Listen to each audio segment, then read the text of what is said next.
Today's episode is brought to you by Canva. Canva Pro is an online graphic design app that makes content creation easy for everyone. And it helps out the show. To start your 30-day free trial, head over to canva.blueboxdigital.com.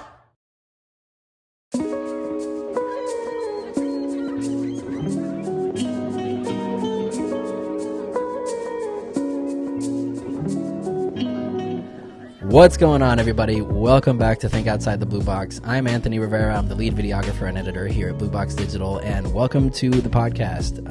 In this podcast, we feature creative people, just entrepreneurs and their journeys, and why they are where they are today. And today, I have one of my favorite entrepreneurs. She lives in the Tampa Bay area. She started ABronzTail all on her own, and she runs it 100%. Ms. Christina Passanisi. For having me. It's a great introduction. Thank you for joining me. Yeah, thank you for having me. Absolutely. I think your story inspires me, actually.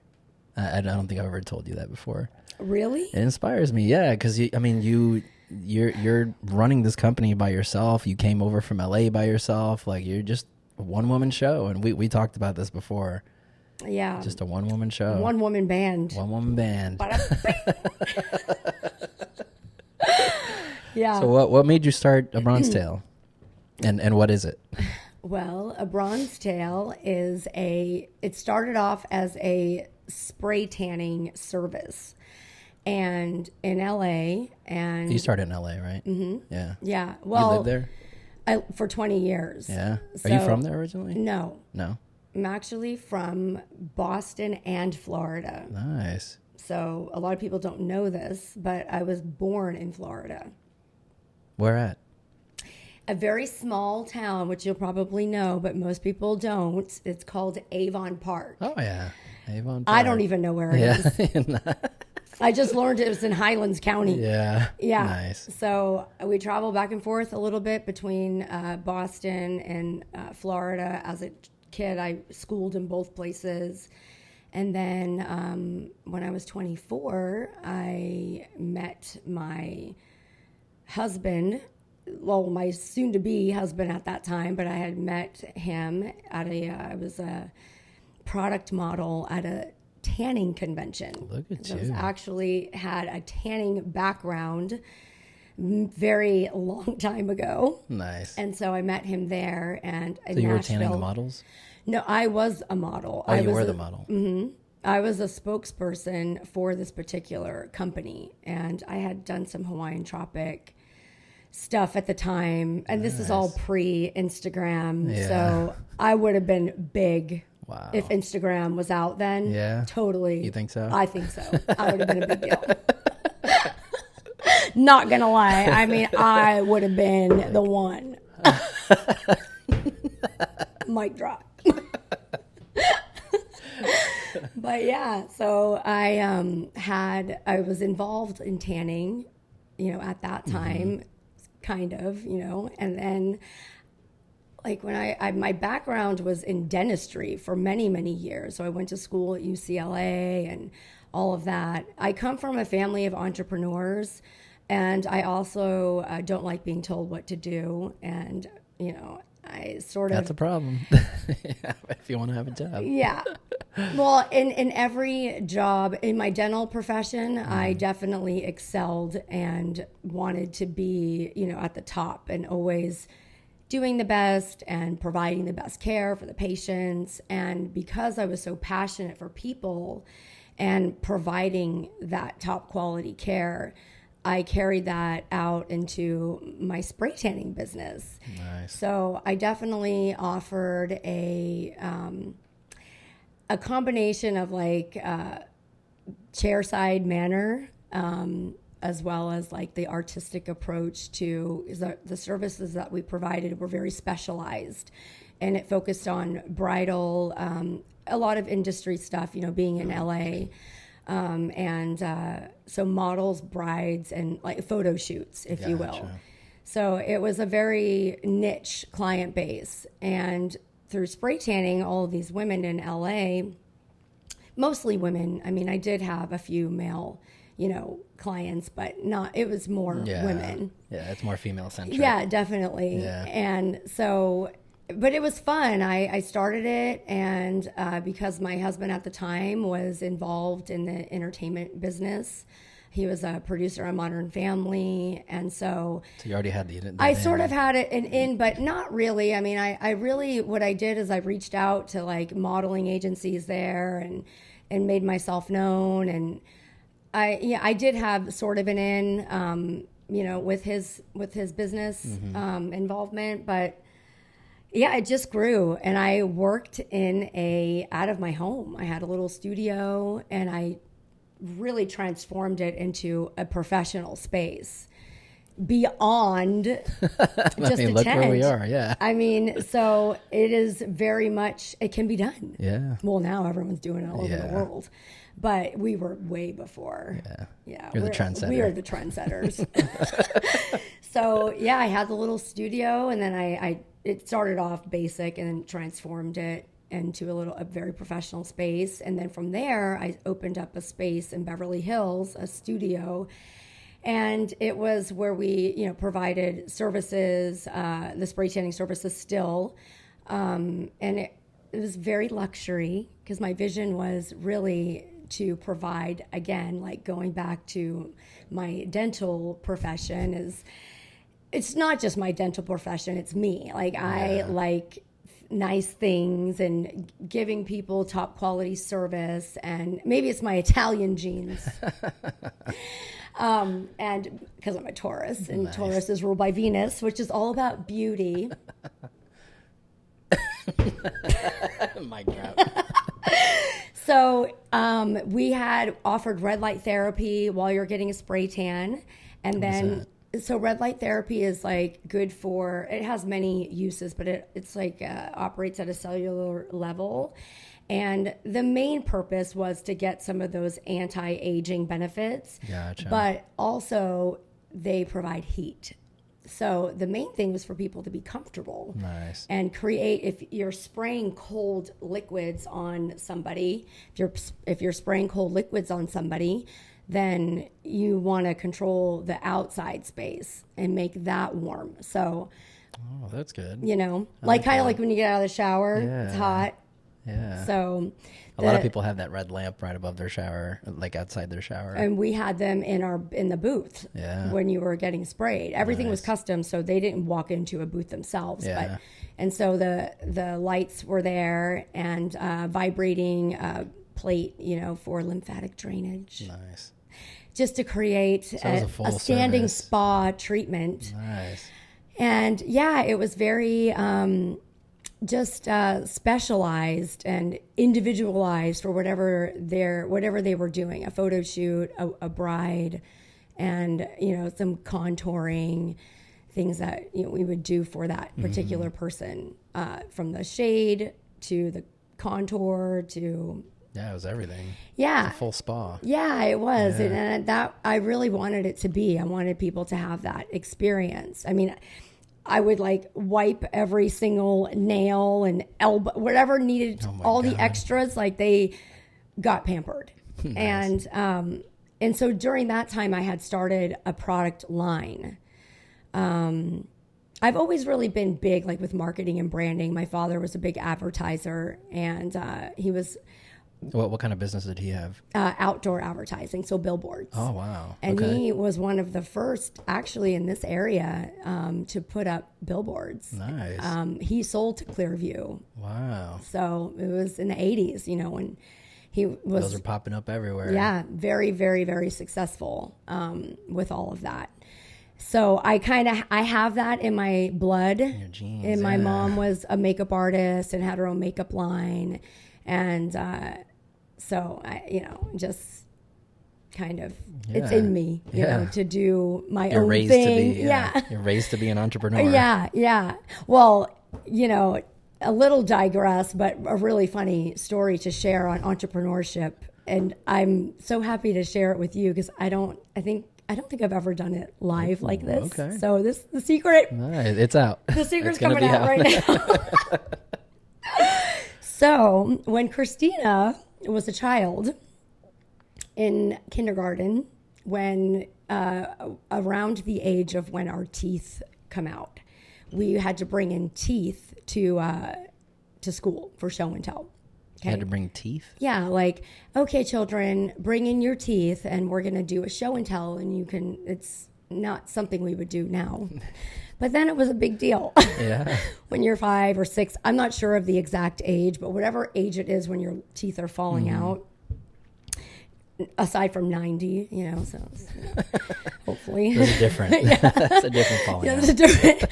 But so we brought the teeth in, and it was nap time. So everybody took a nap. And I decided that I would take the children's teeth and bring them home and put them under my pillow. Oh.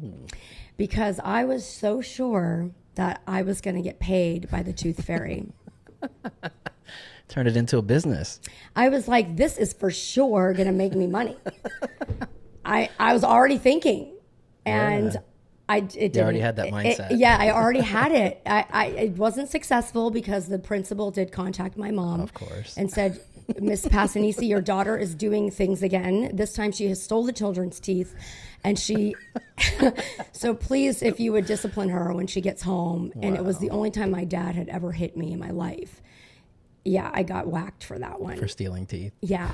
But I'm trying to build a business. I was like, I'm going to get some money tonight. Nice. So there you go. It was already like in me then. Wow. And then so I started the product line, and I had was the BronzTail, or that was a BronzTail. Okay. Yeah. So I had the service, and then I introduced a sunless tanner, so something that people could buy, an at-home product. And so I ended up closing the studio right before COVID hit. In 2019, it was the end of 2019. Oh, wow. I closed the studio. I actually got lucky. I feel like it was the first thing I had done right at that time in a long time, was to close it. Yeah. And the thing that I wanted the most was freedom. So I had a friend come in and try to convince me to close it because I was stressed and just not feeling the greatest, I was separated, going through a divorce, and the divorce wasn't ugly at all. But when I looked, so I didn't want to close that space, but my best friend said, Christina, have you ever considered that? And I said, oh, no. How dare you? Because I had put so much into it, liquidated, to just walk away from it. Yeah, liquidated all my savings. Like this business, I liquidated everything. Probably wasn't the smartest thing to do, but I didn't care. I was like, well, this is what I'm doing. Yeah. And you gotta go all in though. I went all in. Yeah. Yeah. There's major penalties to pay though when you liquidate a 401k, so I don't recommend it. Yeah. Don't do that. Talk to your financial advisor first. This is not financial advice whatsoever. Don't take my financial advice. But so I had invested so much, and he told me to close it, and I didn't want to. But I ended up, after I had slept on it, and I thought to myself, something, I am going to close it. Because I want freedom. I don't want to be tied to this location. I don't know where I'm headed, but I know that I don't want to have to be stuck somewhere. Not that I didn't enjoy what I was doing, but I also know I like a little freedom. Mm-hmm. And so that is when, I closed shop, and then I decided to focus on the second line, which I have now, and it has grown. I've added a couple more products to it. And so the way the system is designed, the way the products are designed, are very much the way that I would do the spray tans. So the products basically they mimic that. And the quality and the ingredients, that are in the products they're really, it's like a skincare luxury. You put a lot of science into that. Yeah, I did. Yeah. I did. It was really important to me, to have it be that high quality. And that's where I think I'm always trying to do my best. And so I put my best into the products. And you put your best into everything you do. You have that kind of energy. Yeah, it's a gift and a curse, I will say. It can be. Right? It can be a curse. What brought you to Florida to move here from LA? So after the divorce, because I moved back in with my husband, actually. And After the divorce? Yeah, well, we finalized the divorce under his roof. Okay. But we were separated for 3 years. And then right when COVID hit, I moved in with him. I moved out of my place and moved in with him because he truly was the only person that I felt safe with. Mm-hmm. And I was considering moving to Florida at that time, but so I wanted to get out of my place and planned to make that move. But when I moved in with him, the very beginning of January of 2020, well, you know how soon after that happened. It was in March. Yeah. So, okay, this is where I'm at. We're going to Florida. Well, no, I stayed with him. Yeah. Up until November. I came here in October to look for a place, to make sure. Yeah. 'Cause him and I had discussions about it. Where would be the best place for me to go, considering that you're going to be divorced and I have family here. So my mom is here. Yeah. Gotcha. She's in the Tampa area or She's north of here. So like in Newport Richie. Okay. And she moved down from New York and she just loves it. I have 2 sisters here also. Nice. And so it made sense to come here. But to be honest, I'm kind of such a free bird. I really fell in love with the area, the Tampa area, like where I'm specifically located. I love my building and the area I'm in, and I really like it there. I don't know that I would move to where my mom lives. I don't think I would. Coming from a place like LA. Yeah. No, you got to be in the city. I mean, unless I was ready for that, which I never say never. 2 words I try not to ever say are never and always. I probably have said them even on this podcast. Quite but a few times. it's just me being dramatic, but it's really true. You never know, like when you never know. Yeah, you didn't know 10 years ago that you'd be in Tampa. No. I said then I would never come back here. Nice. And here you are. And here I am, and I love it. And I used to say I didn't want to be here because I have frizzy hair. And thankfully, the products have really come up. Nice. To where my hair can fight the humidity, and it's a big deal. And still look normal. It's a big deal. So now I just look at it like I'm on a permanent tropical vacation. Nice. And I've embraced the humidity. It's better for your skin anyways. It is. That's why my skin looks the same. I mean, that's what that glow is? Yeah. I thought it was because you were using my products. Thought it's for all those muffins you're eating. It just gives me this complexion, You're definitely blushing. I am definitely red. Right? Wow. No, that's awesome. But you've gotten your products up all the way up to QVC. I mean, that's the reason why you and I met. That's right. Yeah. Well, let's talk about that. How did you land that? Well, I think I got lucky. Yeah. They scouted me. Wow. So they did find me on LinkedIn. This is not a plug for LinkedIn. Or QVC. This is a plug for neither. But they did find me on there, and I am not really, my LinkedIn is not even anything to write home about. Yeah. I really need to get back and fix it. But it just so happened that I started working with a management company, like a social media management, and she, suggested me to be on LinkedIn. And so I went on LinkedIn, or I was active on there. They scouted me, and the conversation started from there. Wow. Yeah. And they, interviewed and wanted to know my story. And at that time, the new line had not launched.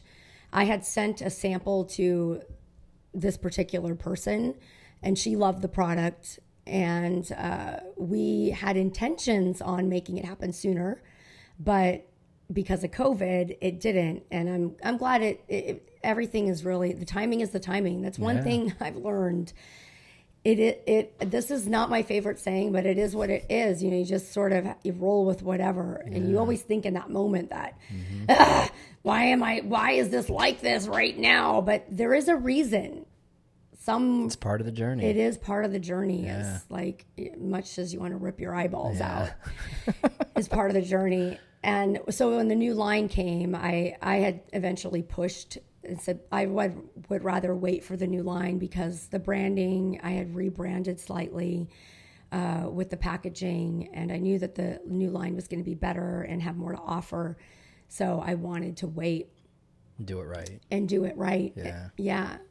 So when I met you, which I needed to get it right very quickly, because we were going to... It was on a time crunch. It was we got to get this content, and we have to get it made and get this stuff done. And do you want to know what actually happened with that content?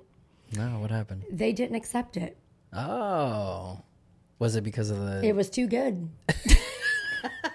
It was too good. It was too good. So QVC's audience wasn't that liking the brand vision that we were very passionate and linked up on.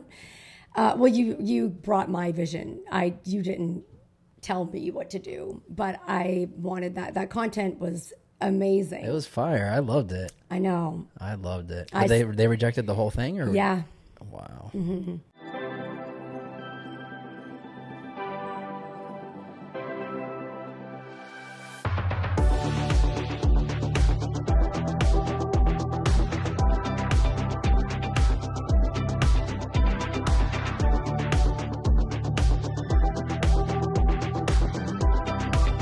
So what did they end up putting there? So we recently did new footage for it, and it's polar opposite. Wow. Yeah. But that's the thing when you have a company and talking about marketing and branding, you have to shift and not try to fit into every single platform or every single demographic. But you do have to diversify a little bit and know that you can't just be in one, because it is a product that works for multitude of people. But when you're doing that sort of thing, people want to be able to relate. Yeah. And if you're only showing hot, sexy young chicks, maybe a more mature woman doesn't relate. They still see beauty or see that it improves your skin or you look better and gives you that confidence. Because that's really what the brand is about, is really about igniting your glow, which is like ignite your confidence. And I really feel that when you look good, you feel good. And agreed.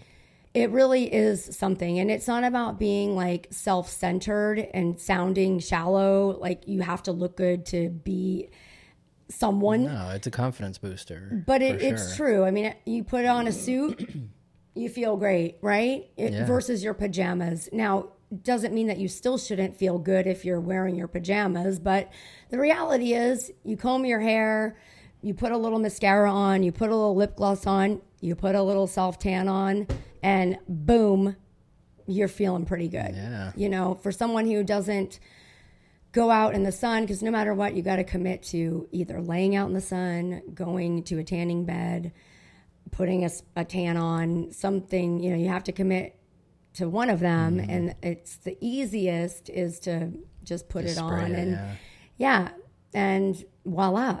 Yeah. And you're looking great. And because the products have a little bit of a skin firming element to them, they do definitely tighten up things a little bit. Yeah. And give a beautiful color. And you're looking fabulous. I know, as soon as I leave like a barber shop or something, it's just that instant confidence boost that you get from just a simple haircut, just something very small. Yeah. You don't even think twice about, but it's like, it does, like psychologically, it really does help your confidence, and you walk different, you talk different. It helps you. Well, it's good to invest in you. Okay. And really, truly, sometimes when people ask me to give a brand story, it's not always easy because, look, being an entrepreneur is hard. Like, so hard, the ups and downs and what I go through. If you had this microphone in my brain, it would be saying what I'm saying right now, but shoot, if it was on all the time, oh my God, it's a committee up there. Yeah. It's really, really stressful. And just when you have to hunt for your food and you rely solely on yourself, there are pros and cons to being a business owner and being an employee. You know, they both have their benefits and disadvantages. And neither of them are easy because you're giving up your time. You're giving up a lot, yeah. Either way. But you just, you have to keep going and keep doing it. That's it. You know, it's all you can do. It's consistency. Yeah, it is. It's consistency. Yeah. You just keep plugging away and just know that it's going to work out eventually. You gotta have some faith. Some kind of faith. Yeah. So, but the investing in you thing is huge because it's really like you said, you get your hair cut and isn't it amazing how you can, in such a short amount of time, you can look at yourself in the mirror, okay, and think you look horrible, right? I don't know. Have you had this ever happen? Oh, yeah. All the time. Where you look at yourself and you're like, wow, Jesus. What is wrong with me? Yeah. Like, I You're look old. critic. My body's terrible. Is it the lighting? Is it really the lighting? I mean, or is this real life? And then you get that haircut. Or then you get that tan or those lashes. And you literally, I mean, even just the haircut. Yeah, that's it. Something very simple. And you come home and you're like, how did I just 10 minutes ago hate my life? Feel like crap. And right now I'm a freaking rock star. Yeah. How is that? It also helps with your perception to others too, because the way that you look, believe it or not, has a huge effect on how people act around you.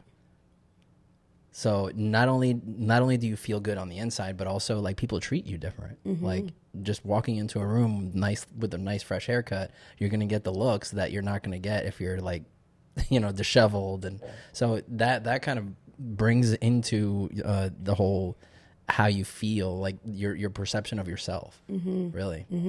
Yeah, and I guess it's as much as I'm the person who goes into the fitting room and doesn't watch myself change. I don't look at mirror. I mean, I do look at mirrors. I mean, of course, got to check in. Yeah. I mean, if I'm getting ready and I'm putting on makeup, of course. But I also know how hard I can be on my own self. And if I'm in a fitting room, I don't look. I just put the clothes on and I see the final. Yeah. Like, let's just look at the good stuff. And if the clothes don't look good, I take them off immediately. Yeah. I don't even try to make it work. Unless I think a little hem job, which is most of the time I need it. Yeah. So is it because of your height? I'm a little like vertically challenged. So, but yeah, I mean, but once you look good and you don't want to get trapped in that mindset of, wow, I look like crap, because then it becomes that cycle then. Yeah. It's like the negative cycle starts. Yeah. So it's good just to know that it's good if you looked good 10 minutes ago, chances are you'll look good again. Yeah. So just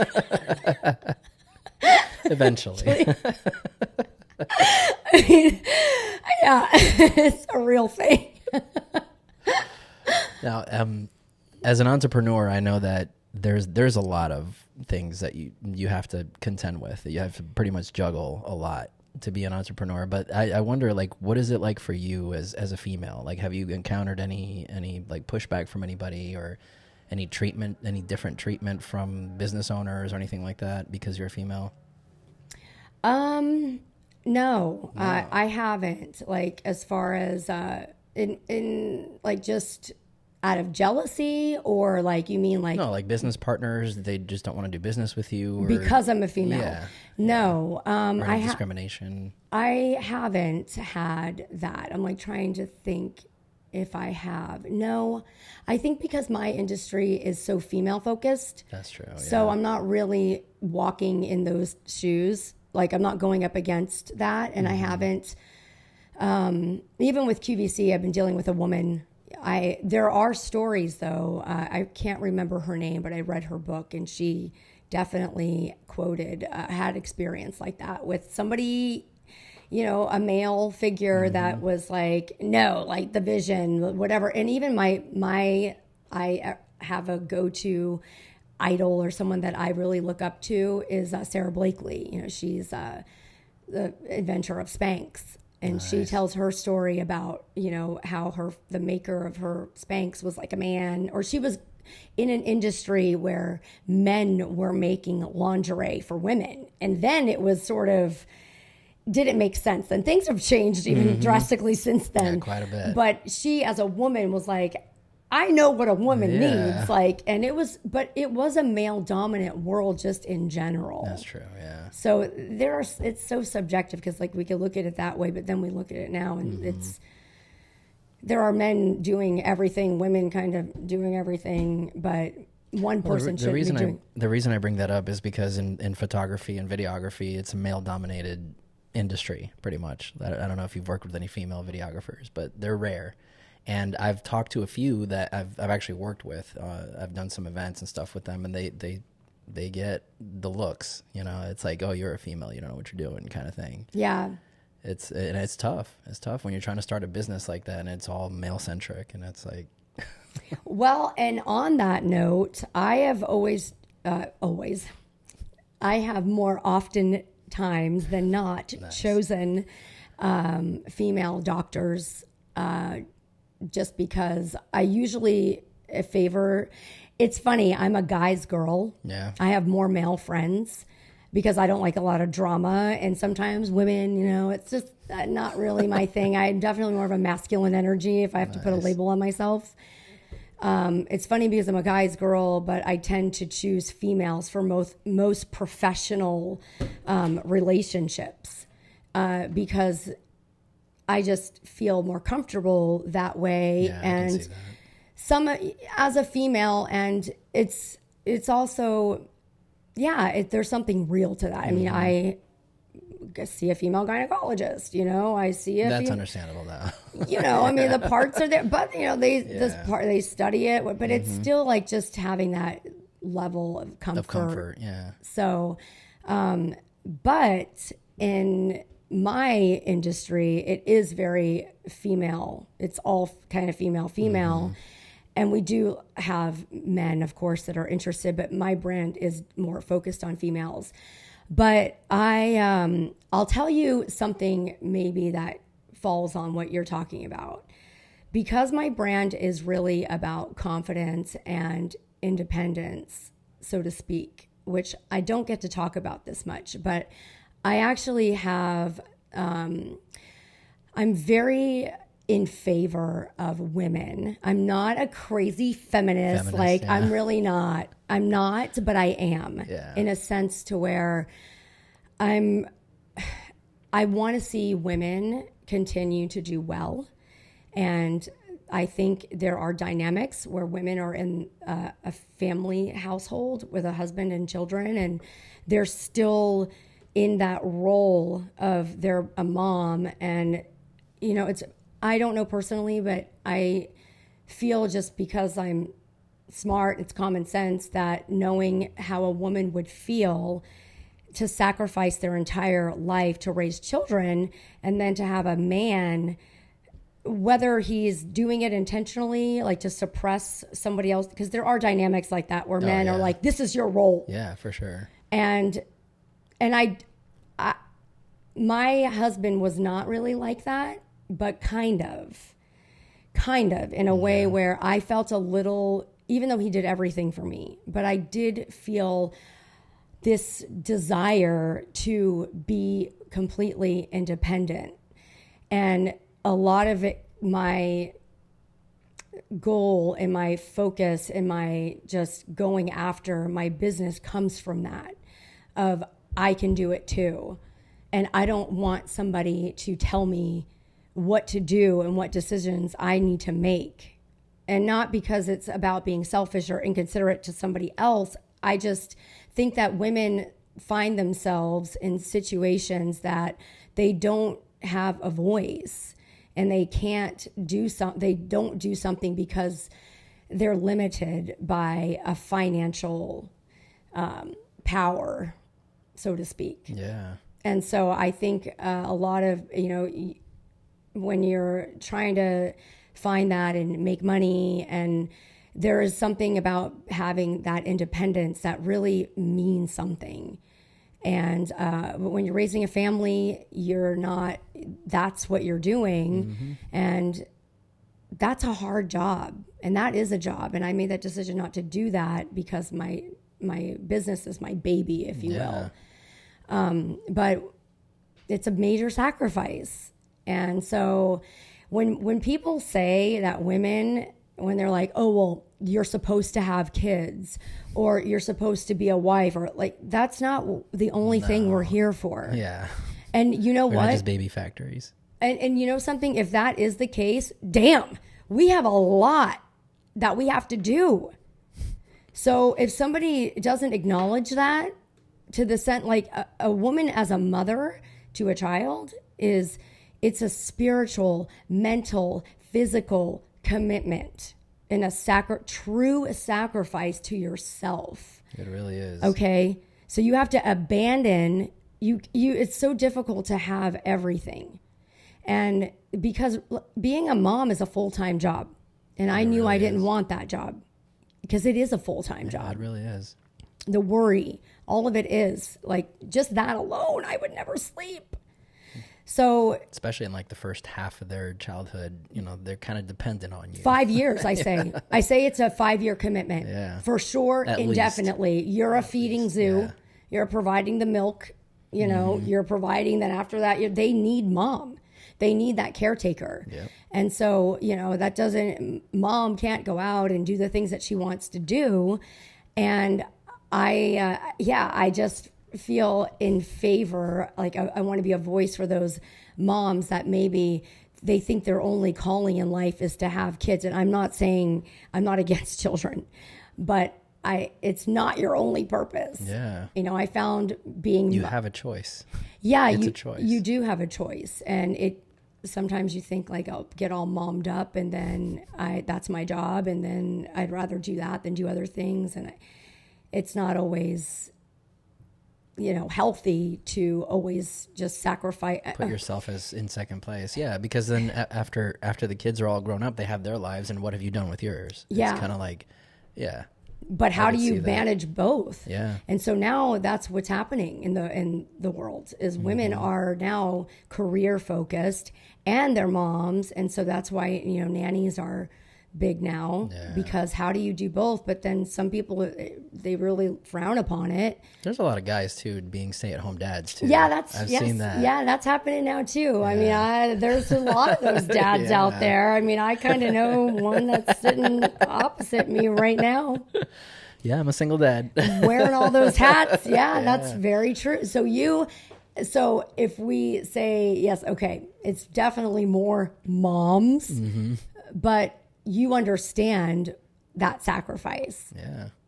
Yeah, for sure. And it is a sacrifice. It is. It really is, because you're pouring yourself into this person. I mean, you see them as children, but they're people. Like, they have feelings, they have wants, they have dreams, they have, it's like you're raising another person in society. So it's a big responsibility. Yeah. For sure. And fortunately, you don't have to do your hair and makeup and get your nails done. I mean, it's not your choice, I should say. Yeah. But as a woman, she has a lot of other demands. So think about the working mom or the working dad, but we're going to use moms moms that want to, because let's face it. I mean, as a woman, your looks and how you present require a little extra. A little bit. Yeah. I mean, a little makeup. I can just wake up, brush my hair, and get at the door. Yeah, and you're good. I mean, and for us, we're like, okay, we want to enhance our lashes, enhance our tan, do all these things. But when you also have all that other stuff to do, I always say women are at a 8 to 10 year disadvantage compared to men. How I come up with that number? Yeah. Okay. Tell me.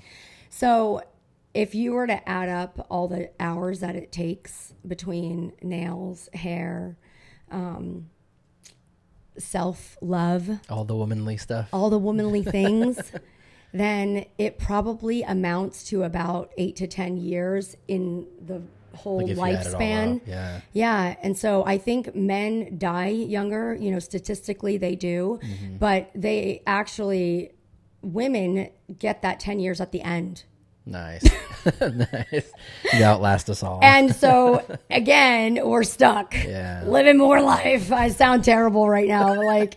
But it's kind of true. I mean, we're we are brought into this world. We have all this on our shoulders and then we live longer. Yeah. Because you take care of yourself a little more. We spent 10 years doing it, and then we get it at the end. Where men are a little more reckless. They're like, peace. A little more busted up, yeah. So they leave us, and then we're like happy you're gone because we're like, God, I'm so glad he's finally out of here and finally live. Should have gone sooner, no kidding. Damn it, got cobwebs down there.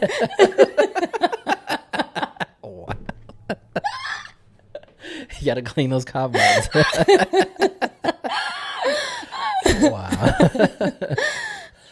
So you and I worked on a video for your birthday, and you said that you're a confidence builder. Confidence creator. Confidence creator, yes. Yeah. How do you see yourself as that?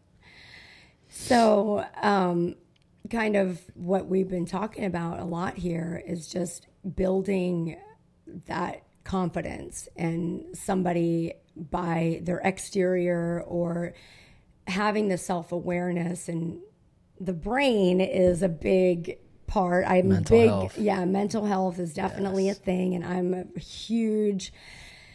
I study the brain and I put in a lot I invest in myself a lot. Good, and so I'm kind of a nerd. And your brain is part of yourself, so Yeah, you gotta take care of your brain. I don't know. Sometimes, yeah. Sometimes, is it? Is it me? I don't know. I don't know. But having that confidence, like sort of what you had said when you get that haircut and you look good and you present, people look at you differently, and you take on a certain persona when you feel confident. You do. And it is really great to, I'm going to say this, it's not my favorite thing to say, fake it till you make it, but you really can fake it till you make it, even in the confidence. Everything is a practice, and you have to. It's your self-talk. It is. You have to control that self-talk. Yeah, and knowing and having the tools available to you, and so learning what those things. There are so many resources out there that you can learn how to feel more confident if you're wondering how to do it, because there are a lot of people who really don't know how. But it is a game changer when you just feel confident, because it's like, that movie when the kid puts on his glasses and like nobody can see me, but he feels like so powerful. Superman, yeah. Yeah. You're like, it's the same. You feel, when you feel that confidence, it does really carry out. And so it's an important thing. I think the confidence, having it's so valuable. It's so important. And because when you're not confident, then it kind of seeps into every part of your life. That it's that negative cycle that starts. The positivity and the negativity are all cycles, and you can feed one or the other, and it's the one that you feed that you're gonna benefit the most from. And I've learned that from my brain science books that you've kind of suggested. Well, like you can literally train your mind and change yourself from the inside out. Yeah, that's wild. It is wild. Isn't it crazy how like the chemistry of how we release these hormones into our body, and that's basically what it is. It's just an orchestra of hormones that you can control that in a sense, in a way. It is a reprogramming that has to, or deprogramming and reprogramming for sure. It's not easy though. I mean, I struggle with it all the time. We all do, we got a lot to do. It's a lot. But it is, like you were saying, we evolved. Like our society has evolved faster than our biological evolution, and it's kind of causing some friction. some things are happening that they're not supposed to happen. Yeah. Yeah. It's a wild, wild world out there. Yeah. So finding like that inner peace is important. Yeah, it's important. It is, like confidence and peace. Yeah, that's it. And finding that balance. Yeah. That's why I just recently invested in an aerial yoga swing, which is, you can do a lot of inversions and things. I'm going to hang it in my living room. Nice. We'll see what else happens with it. But the thing I also love about it is you can cocoon yourself in there and sort of hide and just meditate. Yeah, psychologically that helps. I know my daughter, she went to therapy and her therapist told her that if she wants to just kind of close the world out, you just go into your closet, you wrap yourself up as much as you can and just cocoon yourself. Yeah. Literally. And then that kind of resets everything. Yeah. Mentally. Isn't that awesome? Reduces stress. Yeah, it's amazing. Well, because I would think, and I'll let you know, we'll have to do a part 2 on the cocooning process. Yeah. But I would think that it's like some of the stuff we've been studying with our friend Dispenza, who I love.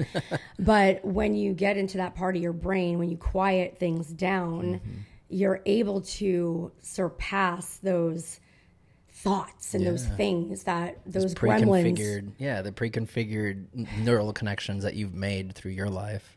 Yeah. That's why the reprogramming kind of comes in, because you have to break that a little bit. Yeah.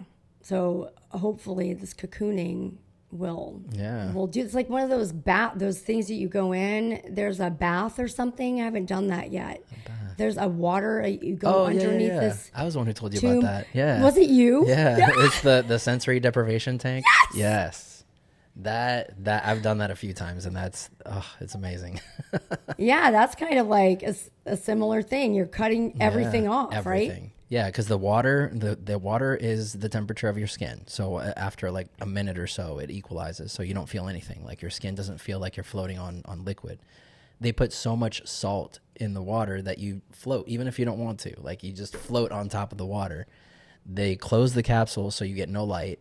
There's no sound. Wow. So it's just, you're completely closing off your brain from all of your sensory inputs, and it's so relaxing.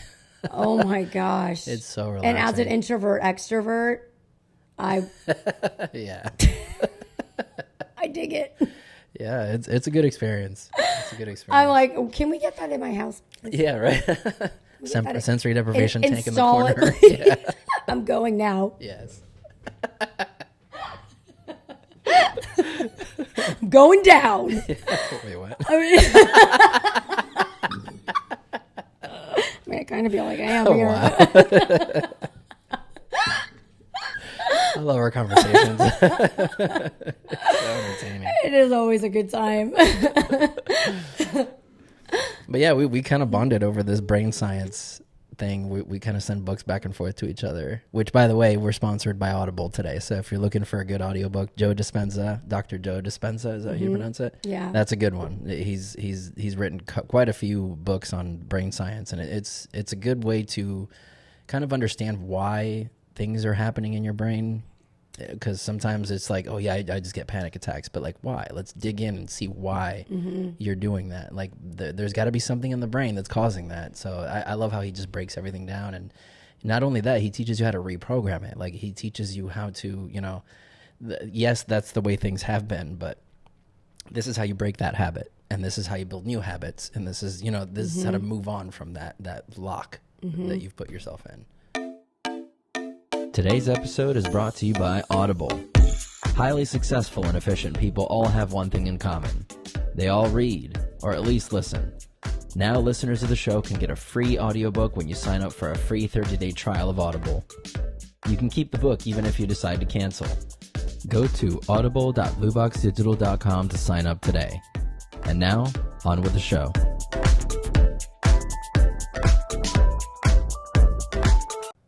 I'm reading it's called The Greatest Salesman in the World, or I have the book with me. I'll show it to you after.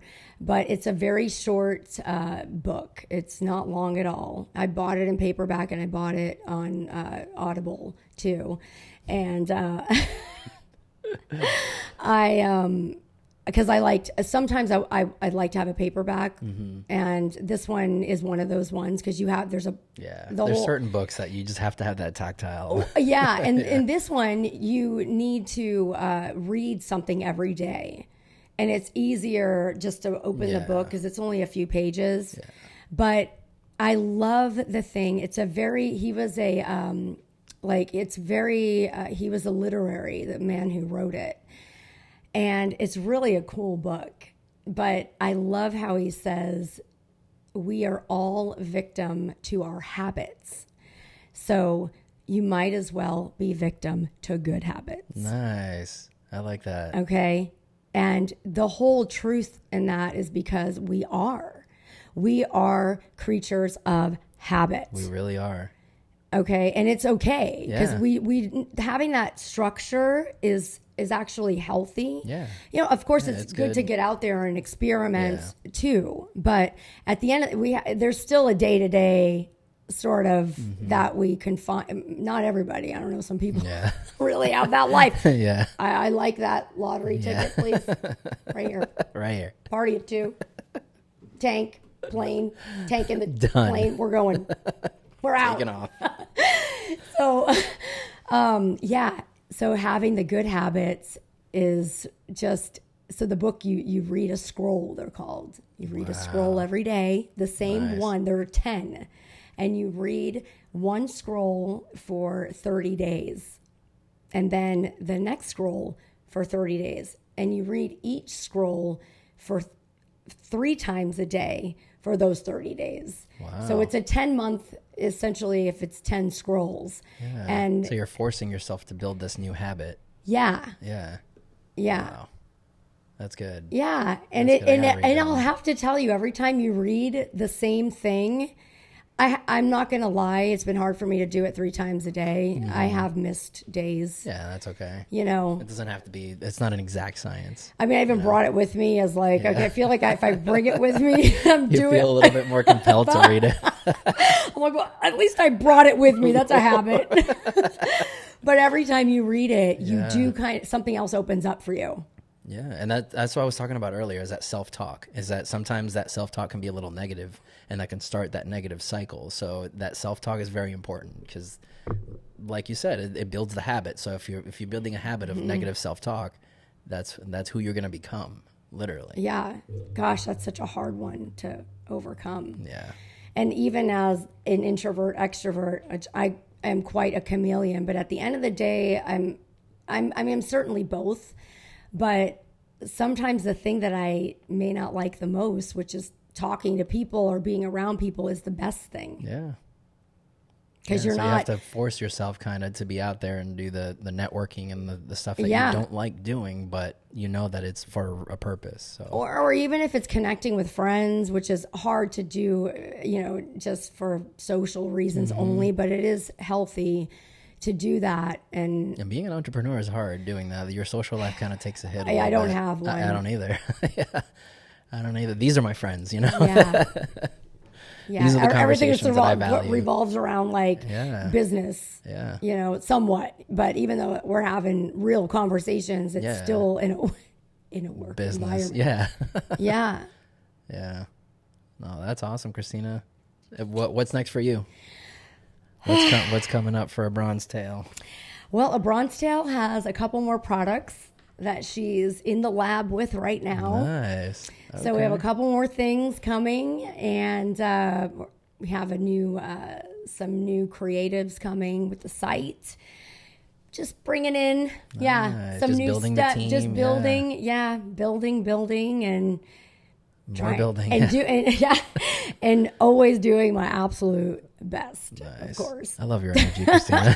It's very contagious. Well, good. I'm glad I could be a fresh breath of air. Absolutely. You're actually the first female guest on my show, so. Really? Yeah, you're special. Me? You are. Oh my God. gosh. Wow. I'm so privileged. Yes, you are. You're setting the precedence. Awesome. It's going to be hard to come close to you, but they can try. They can try. I think you're going to be good at this. Yeah. Yeah. I think the females are really going to love you. Yeah. They're going to love you. Just be careful because sometimes they're a little crazy. Yeah. I've dealt with the crazies, so. You're going to be just fine. Thank you. Christina, where can they find your stuff? Where are you online? Well, my website is ABronzTail.com, and then social media is ABronzTail. BRONZ. Yeah, there's no E, so ABronzTail.